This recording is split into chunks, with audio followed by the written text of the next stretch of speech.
देखिए, सबसे पहले हम ये बताएँगे कि जितने भी सोशल मीडिया का इस्तेमाल करते हुए डिजिटल मीडिया के तौर पर काम कर रहे हैं, उन लोगों के लिए एक जो डर का और भय का माहौल है, उसमें बहुत ज़्यादा घबराने की ज़रूरत नहीं है अभी फ़िलहाल। कि हिंदुस्तान का जो कॉन्स्टिट्यूशन है उसने इतनी शक्ति दी है लोगों को कि right to speech and expression को मौलिक अधिकार के अंतर्गत रखा गया है, और मौलिक अधिकार का हनन होगा तो डायरेक्ट उसमें माननीय हाई कोर्ट और सुप्रीम कोर्ट को पावर है कि वो संज्ञान लेंगे। तो ये जो एक आप लोगों के अंदर भी एक दहशत का माहौल बहुत सारे लोगों के बीच में फैलाया जा रहा है, तो डरने की ज़रूरत नहीं है। आप जितनी बेबाकी से अपनी बातों को रखते थे उसी तरीके से रखिए। सोशल मीडिया भी एक जो है वही पत्रकार के तरह उसका भी वैल्यू है जितना कि अन्य किसी का है। तो ऐसे परिस्थिति में आप लोगों को किसी से डरने की ज़रूरत नहीं है, घबराने की ज़रूरत नहीं है। बिहार पुलिस का जो अभी कार्रवाई है उनका यही कहना है कि आप कोई भी खबर चलाइए तो उस खबर के साथ साथ जो एक वेरिफिकेशन होता है, पुष्टि कर लीजिए उस बात की, तब चलाइए।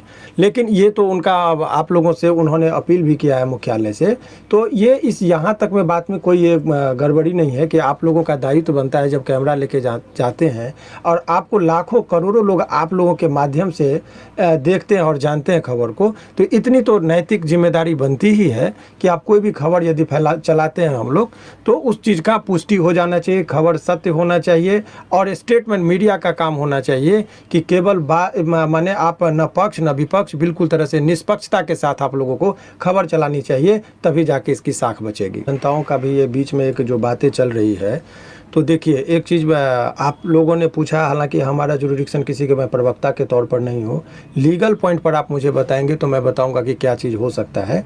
लेकिन आपने कहा, लेकिन दूसरी बात है कि एक जुरिस्प्रूडेंस का एक सिद्धांत है कि न्याय केवल होना नहीं चाहिए, न्याय होते दिखना भी चाहिए। तो ऐसे परिस्थिति में आप बिहार पुलिस के ऊपर यदि ये कोई प्रश्न उठा रहे हैं कि ये कार्रवाई होनी चाहिए, तो ये सदन के अंदर बातें उठी तो विपक्ष के नेताओं पर भी इतनी जल्दी कार्रवाई होनी चाहिए। कुछ न्यूज़पेपर का जिक्र हो रहा है जो बहुत ही प्रतिष्ठित न्यूज़पेपर हैं, उनके खबर का भी भ्रामक खबर की श्रेणी में जो लोग कह रहे हैं आना चाहिए, तो उनके तरफ भी यदि कोई कार्रवाई हो रही है तो उस कार्रवाई को भी लोगों के बीच में यदि बिहार पुलिस को देखना चाहिए कि हम किसी एक व्यक्ति पर पक्षपाती होकर कार्रवाई नहीं कर रहे हैं, हम सभी लोगों को सामान्य रूप से देख रहे हैं। और 26 न्यूज़ चैनलों का जो अलग अलग URL का जो जिक्र किया जा रहा है, तो यहाँ से एक कहीं अफवाह न फैल जाए। तो ऐसे परिस्थिति में भी बिहार पुलिस को नज़र रखनी चाहिए कि भाई कहीं अराजकता की स्थिति ना आ जाए। देखिए 1857 ईस्वी का विद्रोह जो होता है एक अफवाह पर आधारित था, गाय और सुअर की चर्बी की बात कही गई थी और ब्रिटिश हुकूमत हिल गई थी। तो अफवाह यदि है तो अफवाह को फैलने नहीं देना, ये भी जो है शासन और प्रशासन का काम है। तो एक अफवाह को आपने दबाने के लिए दूसरा अफवाह भी आ रहा है बाहर कि कुछ खास व्यक्ति को टारगेट करके ये कार्रवाई की जा रही है। तो ये जो अफवाह है उसको या लोगों में भ्रम न जाए, इसके लिए भी स्पष्टता से बिहार पुलिस को सारी चीज़ों को दिखानी चाहिए। ये उनके लिए भी और राजहित के लिए भी जरूरी है। सर, उचित और अनुचित का फैसला माननीय न्यायालय में होता है, लेकिन प्रक्रियात्मक जो बातें कही गई है, सामान्यतः यदि किसी व्यक्ति के ऊपर यदि कुर्की जब्ती का मामला होता है तो उससे पहले FIR होने के बाद अनुसंधान के दौरान पुलिस क्या करती है, सामान्यतः वारंट लेती है। पहले तो 41A का नोटिस दिया गया। 41A का नोटिस में क्या है, ऑनरेबल सुप्रीम कोर्ट ने अभी एक मार्गदर्शन दिया था, और मार्गदर्शन में देने के बाद उन्होंने कहा था कि 7 वर्ष से यदि किसी व्यक्ति को 7 वर्ष तक की सज़ा का प्रावधान है, उसमें डायरेक्ट गिरफ्तारी नहीं होनी चाहिए, उनको 41A के तहत लाभ मिलना चाहिए, पुलिस को बचना चाहिए। लेकिन इस केस में भी 41 का नोटिस दिया गया, बहुत सारे लोगों को दिया गया। लेकिन एक जो लोगों के बीच में जो इसके अभियुक्त हैं, उन लोगों को 41A का नोटिस का कंप्लेंस करने में समस्या ये आ रही है कि अभी एक राकेश तिवारी करके थे, उनको 41A का नोटिस गया था, उस नोटिस के कंप्लेंस करने के लिए गए तो उनकी गिरफ्तारी दिखा गई। तो ये जो है सो तो उसका कोई कंप्लेंट इन्फ्रैक्चुअस कर जाएगा।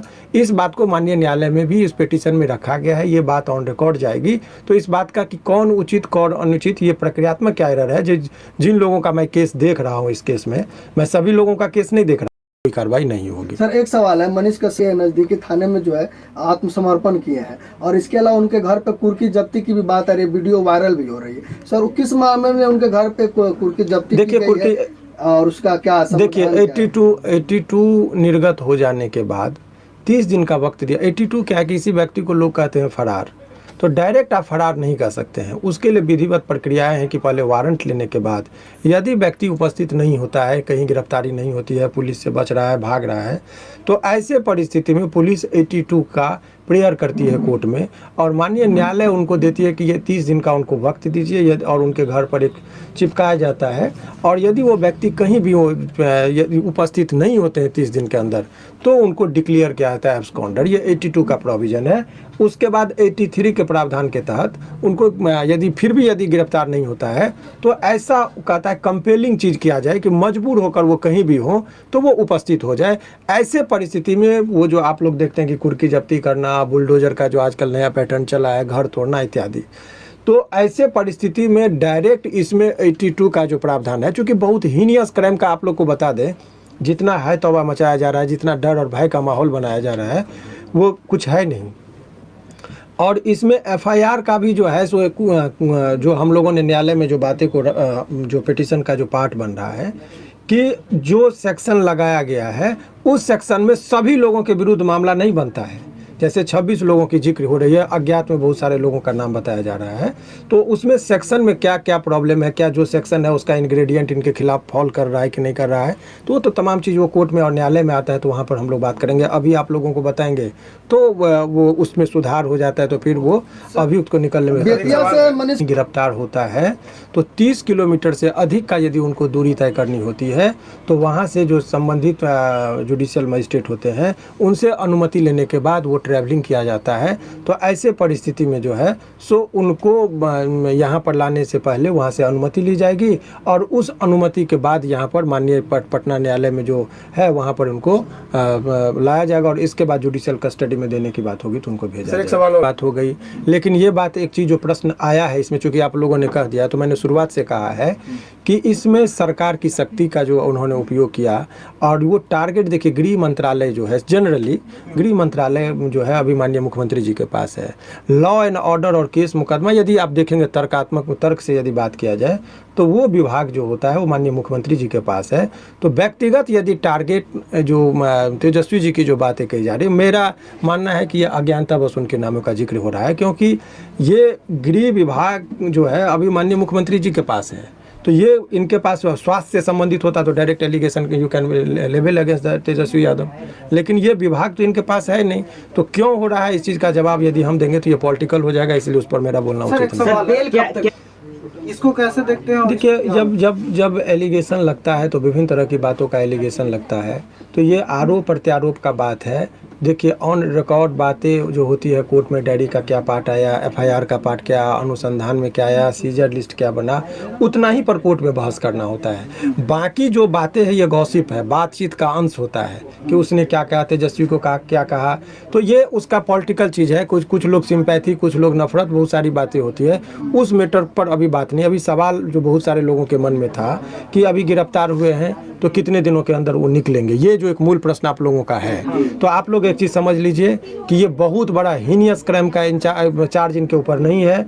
जो इनके ऊपर चार्ज लगा है उसमें अधिकतम सज़ा 7 वर्षों का है, और अधिकतम सज़ा 7 वर्षों का मतलब ये मत समझिए कि 7 वर्ष बाद ही निकलेंगे। उनको बेल में, मर्डर केस में आजीवन कारावास होता है, फांसी की सज़ा होती है, उसमें भी बेल मिलता है। तो मेरिट ये होता है कि उस मैटर ये करता है कि आरोप कितना बड़ा हो छोटा हो, मैटर नहीं करता है कि उनके ऊपर साक्ष्य कितने आ रहे हैं, उनके विरुद्ध में पुलिस इकट्ठा करके साक्ष्य को ला रही है, वो मैटर एक तय करता है। तो ऐसे परिस्थिति में आप ये कह सकते हैं कि बहुत माने जो प्रक्रियाएं हैं इसमें बहुत लंबे, मैं कह रहा हूँ कि बहुत लंबे दिनों तक इनको जेल में नहीं रहना पड़ेगा।